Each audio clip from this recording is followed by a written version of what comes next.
السلام علیکم۔ Fair and square کے ساتھ میاں سیف الرحمان۔ آج کل پھر وہی ایک ڈبیٹ چل پڑی ہے۔ شہباز شریف بڑے کمزور حکمران ہیں، کمپرومائز کرتے ہیں، کچھ بھی نہیں کر رہے، اتنا کچھ ہو گیا، 9 مئی ہو گیا۔ 9 مئی ایک سازش تھی، فوج کے اندر مسلح افواج میں تقسیم ہے کہ نفاق ہے، عدلیہ کے اندر نفاق ہے۔ تقسیم کو تو خیر میں سمجھتا ہوں وہ ہم ہمیشہ ہی یہ ڈبیٹ کرتے رہتے ہیں۔ تقسیم تو گھر کے اندر بھی ہوتی ہے، لوگوں کی اختلاف رائے ہوتا ہے، سوچ ہوتی ہے، لیکن ہم چونکہ کئی انتہاؤں میں رہتے ہیں، ہم تقسیم سے مراد میں ہمیشہ یہ رہتا ہوں کہ ہمارے معاشرے میں تقسیم کا مطلب نفاق، نفرت، حسد، ایک دوسرے کو نیچے دکھانے کا عملی مظاہرہ کرنا اور اس کی کوشش کرنا، سازش کا حصہ بننا، کسی کی سازش کا اعلیٰ کار بننا، یہ سب چیزیں شامل ہیں۔ اور بد نصیبی سے اس میں کوئی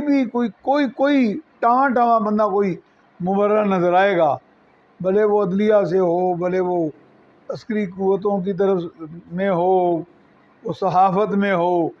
وہ کوئی اور شعبہ ہو۔ تو ہمارے ہاں چونکہ ہم نے کچھ یا اخلاقی معیارات ہم نے نہ تو اسلام کی کالم میں ڈالے ہیں، نہ کوئی اخلاق کے کالم میں ڈالے ہیں،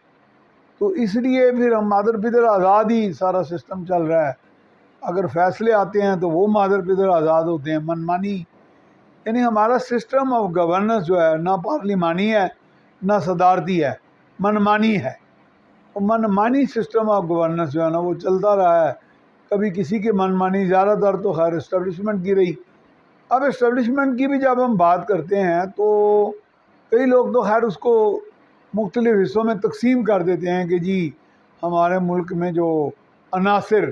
جو عوامل کار فرما رہے، طاقتور رہے، جو فیصلے کرواتے رہے اور جو ہر چیز کے پیچھے تھے، ہر ایکشن کے پیچھے، ہر ایکشن ریئیکشن کے پیچھے رہے، وہ ایک اسٹیبلشمنٹ ہے۔ اور اس کے ساتھ ملتی جلتی جو بیوروکریسی سول ہے، اور پھر مقننہ ہے۔ مقننہ تو ویسے بیچاری مسکین ہی رہی ہے، مقننہ مار ہی کھاندی رہی ہے، وزیر اعظم یا جیلوں سے جاندے رہے نے، یا پھر اس طرح کی قانون سازی کرتے ہیں۔ ہاں لیکن وہ بھی کوئی اتنے پاک صاف نہیں ہے، اس طرح کی قانون سازی کرتے رہے ہیں وہاں جاگیردار کہ زراعت پہ ٹیکس نہ لگے، یہ کچھ بھی ہوتا رہا ہے۔ پھر وہ بھی بات آ گئی نا منمانی والی۔ عدالتوں میں بھی اگر آپ تھوڑا آپ کو رسائی حاصل ہو بذریعہ وکیل یا بذریعہ، آپ سمجھ سکتے ہیں بذریعہ کیا میں کہنا چاہ رہا ہوں، تو آپ اپنی مرضی کا منمانی کا فیصلہ لے سکتے ہیں۔ تو اب یہ جو ڈبیٹ چل رہی ہے کہ جی ریاست بڑی کمزور ہے، اس نے 9 مئی کا واقعہ ہوا ہے تو اس کی وجہ سے اس پہ کوئی بیان نہیں آ رہا۔ میں واقعی ایک بات پہ حیران ہوں کہ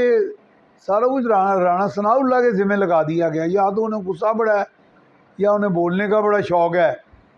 تو جو آئی ایس پی آر کا محکمہ تھا، ٹھیک ہے، نئے جو D G I S P R ہیں کم بول رہے ہیں، لیکن آئی ایس پی آر کا کام ہی یہ ہے کہ وہ جیسے ڈی جی پی آر ہوتا ہے، پی آئی او ہوتا ہے سول میں، کہ وہ بات کرتے ہیں، فوج کا موقف پیش کرتے ہیں۔ وہ ٹھیک ہے، ماضی میں ایک دفعہ بہت دیر کی بات بھی نہیں، ہمارے موجودہ D G I S I بھی بولے، لیکن D G I S P R تو بارہا تیسرے، چوتھے، 5ویں، 7ویں، 8ویں دن لاہور پاکستان کے مختلف شہروں کا دورہ کر کے سینئر صحافیوں کو of the record, of back ground briefing بھی اور آن دا ریکارڈ باتیں بھی کرتے رہتے ہیں، جن میں کچھ وضاحتیں ہوتی ہیں، کچھ وضاحتیں دی جاتی ہیں، کچھ مسلح افواج کا اسٹیبلشمنٹ کا موقف دیا جاتا ہے، کچھ جو میرا خیال ہے غلط العام تصورات پھیلائے جاتے ہیں کہ جی یہ ملک میں جو غدر مچا ہے، یہ کہیں سے اسکرپٹ لکھے جاتے ہیں، اس کی بھی وضاحت ہو جاتی ہے۔ وہ مانے یا نہ مانے، ویسے تو ہمارے ہاں ملک میں یہ بھی ٹرینڈ ہے بات کو نہ ماننے کا، کچھ سوچ ہم نے اپنا لی ہوتی ہے پہلے،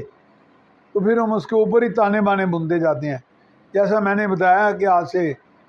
30-40 سال قبل برطانیہ میں ایک صاحب پکڑے گئے، ان کو کوڈ نیم دیا گیا مسٹر منی بیگ، لوگوں نے کہا جی وہ میاں سیف الرحمان ہے۔ میں ان دنوں شدرے تک نہیں گیا ہوا تھا آج تک زندگی میں، تو وہ برطانیہ میں نے کیسے پہنچ جانا تھا۔ بہرحال یہ کچھ سنی سنائی گوسپ، لینڈ آف گوسپ، منمانی فیصلے ہے۔ شہباز شریف بیچارے کر بھی کیا سکتے ہیں، ایک تو کوalition کے اوپر بیٹھے ہوئے ہیں، انہیں تو ہر لمحہ